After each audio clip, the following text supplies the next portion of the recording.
Hello gentlemen, here is my much delayed little video lesson on DNA replication. So we're going to do similar to what we did last time.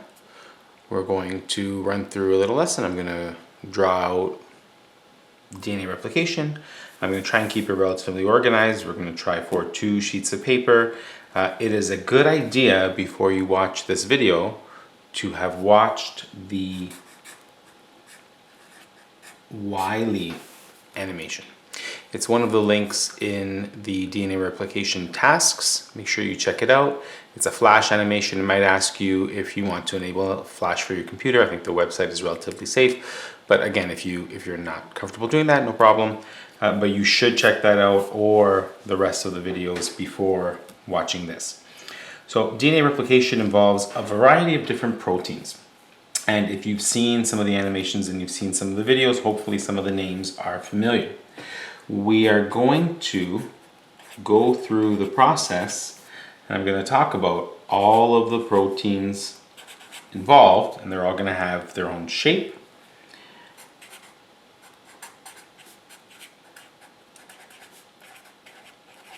And this is obviously a process that's much easier to show in an animation. So again, you should go back to some of the other ones that I've linked, but maybe getting some of my explanations will help. So these are the first 3. We have helicase, SSBs, and RNA primase. So I'm gonna show these with a different color and a different shape. Helicase is right there, SSBs. We're going to do these little round things, and RNA primase, we're going to do this.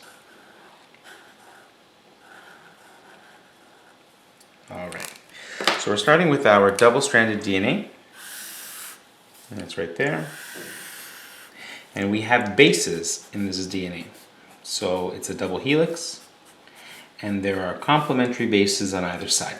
So on each side of this ladder, wherever there's an A, on the other side there would be a T. Wherever there's a C, on the other side there would be a G. And it's very important when we draw this out and we go through this process that we talk about the directionality, or the direction of this DNA. So I'm just picking these at random. This is the 5' end, that top chain. And at this end, this is the 3' chain. And then at the opposite side, I have, or at the other side rather, I have the opposite. DNA moves in opposite directions. The 2 strands move in opposite directions to each other.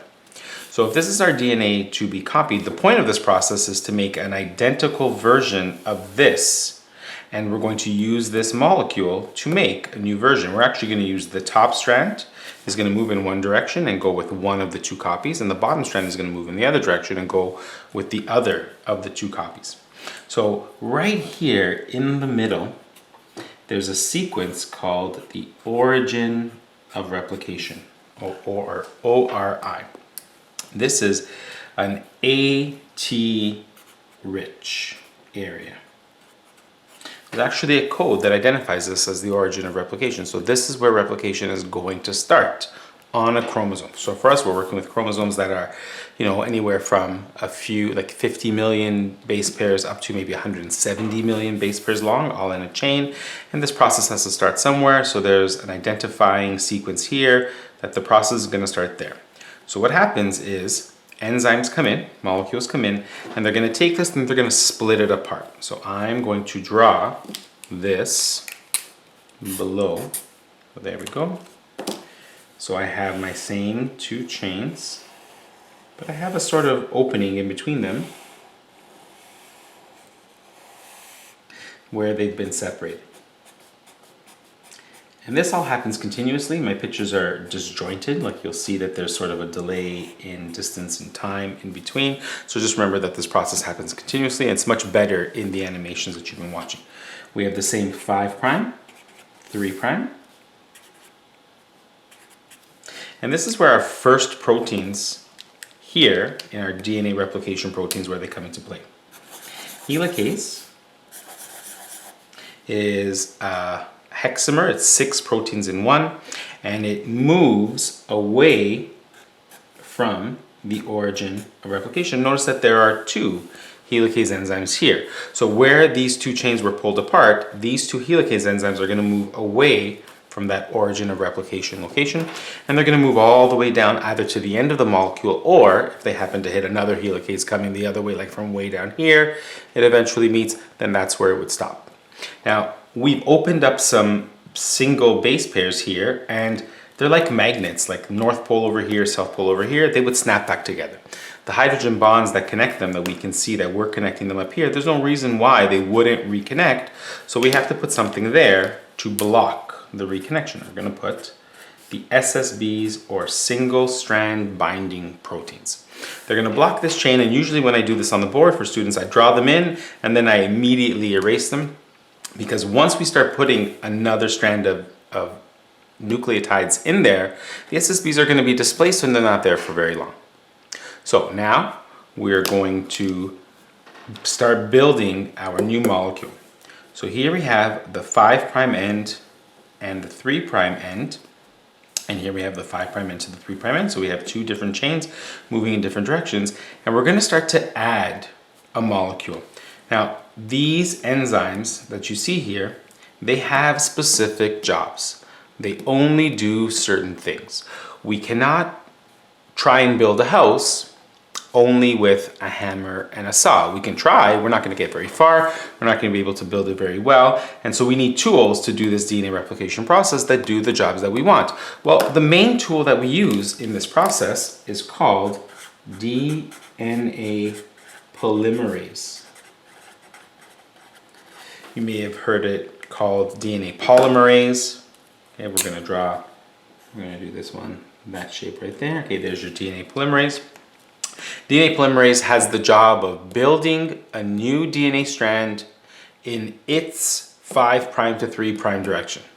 However, what DNA polymerase cannot do, and it's unfortunate for us as we're learning this, because it gives us more things to learn, more names, more enzymes. One of the things that DNA polymerase cannot do is it cannot start a strand from scratch. So here we have a single strand and a single strand. It would be great if DNA polymerase could come in here and start the new DNA strand attached to one of the strands that already exist. It cannot do that. It doesn't have that ability. It doesn't have that function.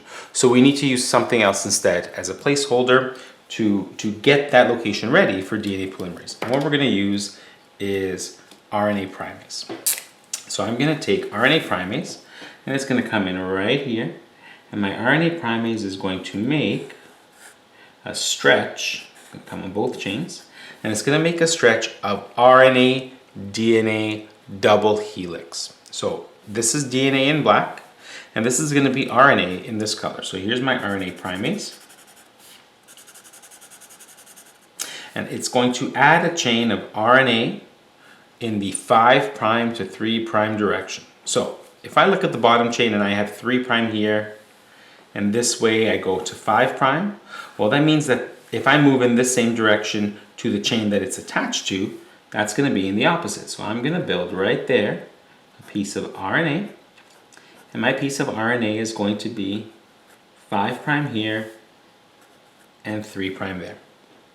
And the reason it's 5' and 3' there is if I'm moving from left to right, the bottom strand is 3 to 5, and that means that the top strand has to be the opposite, 5 to 3. So we can see that this chain here, the actual DNA strand that's opposite, is 5 to 3, moving from left to right. So this is 5 to 3 as well, the new RNA strand. And that means that on the other chain, I'm going to have the opposite. It's going to be right there. And this is going to be the 5' end, and this is going to be the 3' end. So I'm going to draw this molecule again. We're going to open it up just a little bit more. I'm going to take my DNA, and there's my single strand. Okay, I'm going to open it that much. And I have my DNA double helix that still exists over here. Then I have helicase at each end. And my RNA primase is gone. It built a small piece of RNA. It built one right there. And it built one right there. And I have, let's write my numbers in, 5', 3', 3', 5'. And I have the same direction right there as I do here, 5 and 3, and 5 and 3. Okay, so now this helicase is moving this way, This helicase is moving this way, and they're opening up this area. So the next molecule that's going to come in, the next protein that I need, is the one that's going to do most of the work, DNA polymerase. Well, DNA polymerase has the job of adding DNA nucleotides to a pre-existing 3' end. So that means that it can add a nucleotide of DNA right there, and it can add a nucleotide of DNA right there. And it's going to add from the 5' to 3' direction. So this is tricky, all right? The chain at the bottom here, this is the one that we're going to work with first. This chain, if I move from left to right, it's 3' to 5' for the bottom chain. However, when I'm talking about a protein that's building DNA or RNA, I talk about it in the direction that it is building its molecule. So I have a chain from 5 to 3 here, and I'm going to continue building, but I'm going to use DNA polymerase, and I'm going to build a DNA. And I'm going to attach a nucleotide right there, then I'm going to attach another nucleotide next to it, I'm going to attach another nucleotide next to it, then another one, and I'm going to go all the way, and I'm able to go all the way down to where that helicase is, and that's where my DNA polymerase is. My DNA polymerase is right there. And it builds from the 5 to 3 direction. So this is the 5' end, and this is the 3' end. It needs the 3' hydroxyl group. That's why I mentioned that the other day. 3' hydroxyl group is important for this reaction, and so it can only add new bases right there. So that DNA polymerase is going that way. This DNA polymerase is moving in the same direction as this helicase. At the top strand, if we go back to the top, we're going to do the same thing, but we're going to do it in the opposite direction. I have a 3' here, so I can keep adding nucleotides all the way down this 3' end. And I'm going to get my DNA polymerase right here. And it's moving in the same direction as my helicase on this side. And I have the 3' end right there and the 5' end right there. So those are 2 new strands. Now, as these DNA polymerase molecules move to their ends and the helicase moves to its end, notice that there's another space that's opened up. This space wasn't here when the helicase was only a little bit from the origin of replication.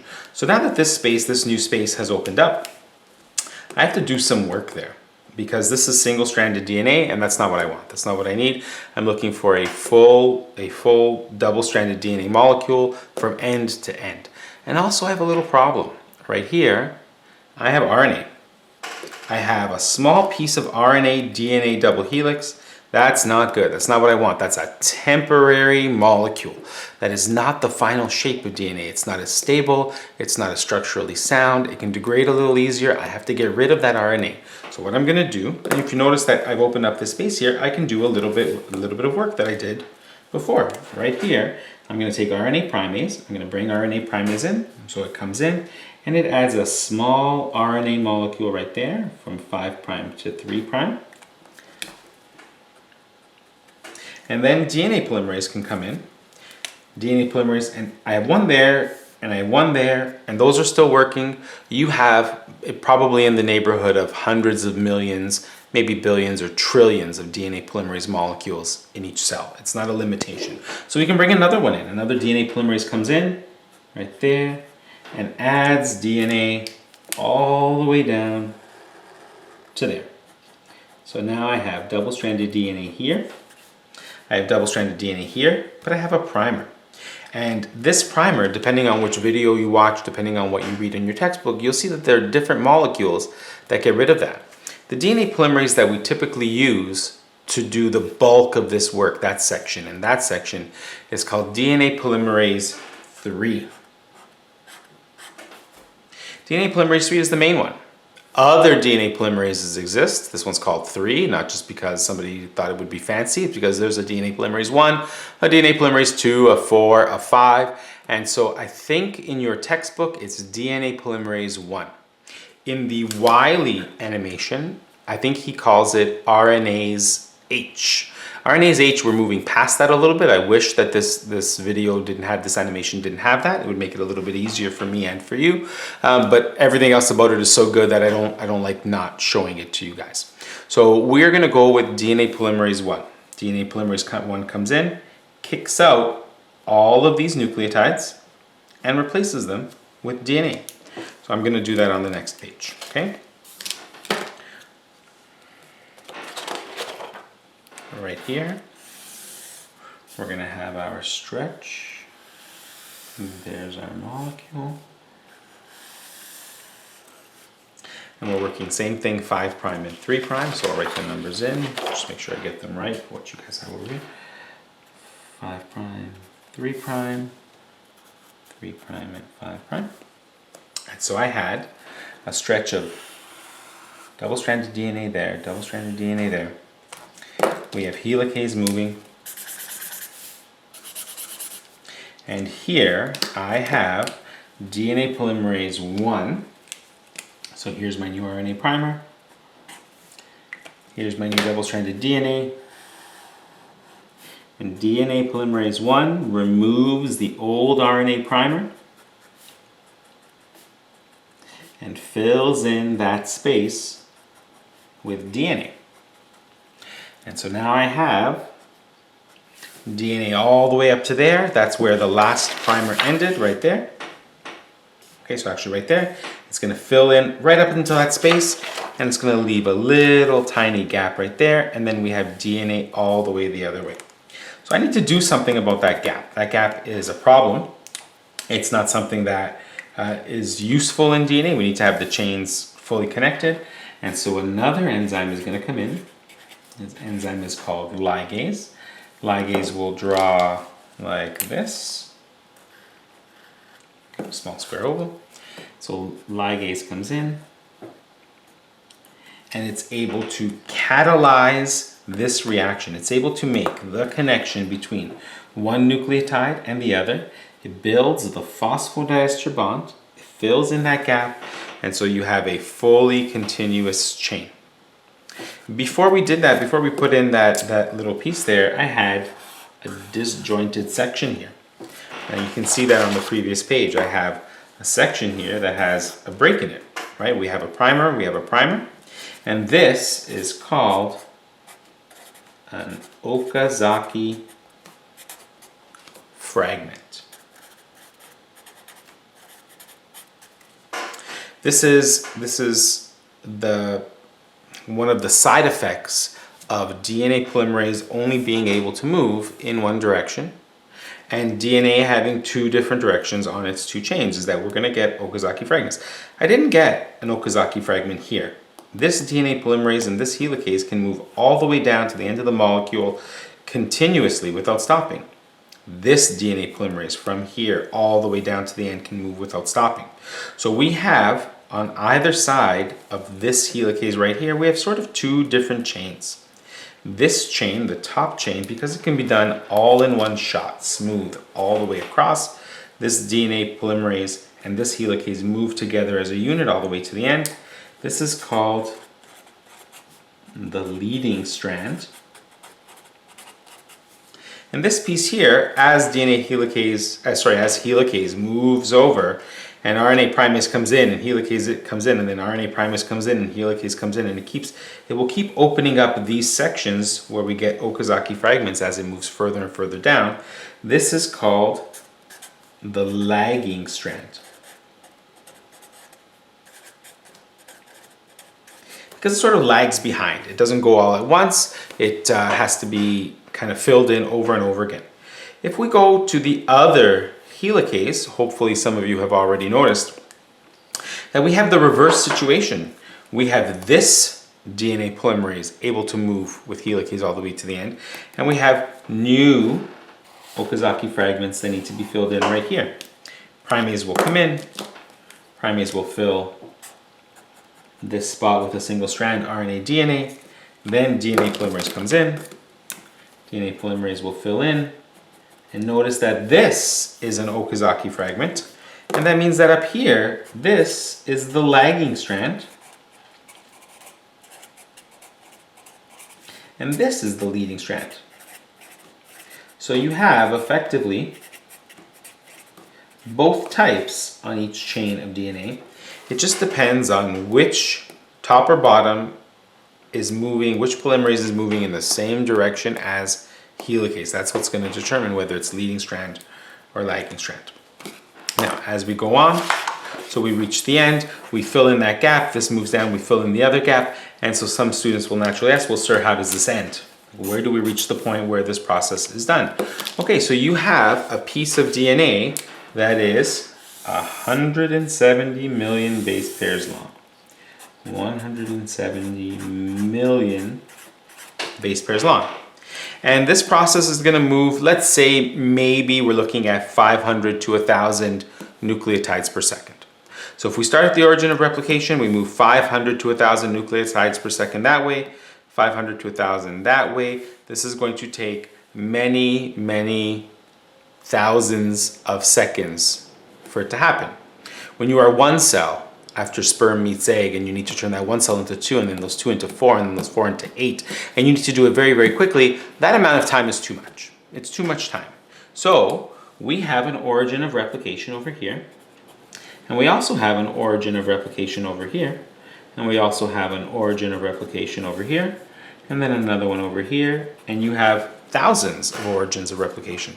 So your DNA will start to copy and produce these little bubbles where all of the origins of replication exist.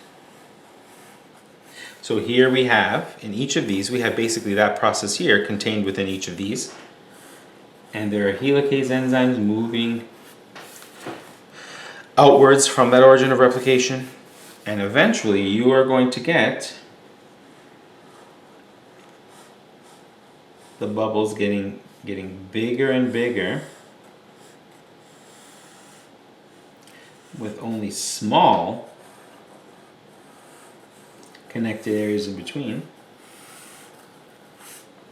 And eventually what you get is, and so here we have double-stranded DNA. That's new. This is new double-stranded DNA. So this is what existed before. And all these other sections are new, and eventually you'll get one double-stranded molecule and another double-stranded molecule, and they should be identical. Here, if you had an ACGA, that means down at the bottom you had TGCT. Well, this new strand that you've put in on the inside, the code is going to be TGCT. And here it's going to be A, C, G, A. And eventually you will get on this strand, and on this strand you'll get your A, C, G, A, T, G, C, T. And here you'll get A, C, G, A, T, G, C, T. And so notice this section of DNA is the same as that section of DNA, which is the same as what you started with, and that's the goal. And that's how we get from our single double-stranded molecule to two double-stranded molecules that are identical. There's another enzyme that's mentioned. It's called topoisomerase, also called a gyrase. And I'm going to mention this to you now because you don't need to worry about it. It's something that will pop up if you take this in the future, but it's not a huge deal. It doesn't really do that much at the source. It does things way, way, way far away. It unwinds the DNA, stops it from twisting and tangling on itself. Okay, thank you very much.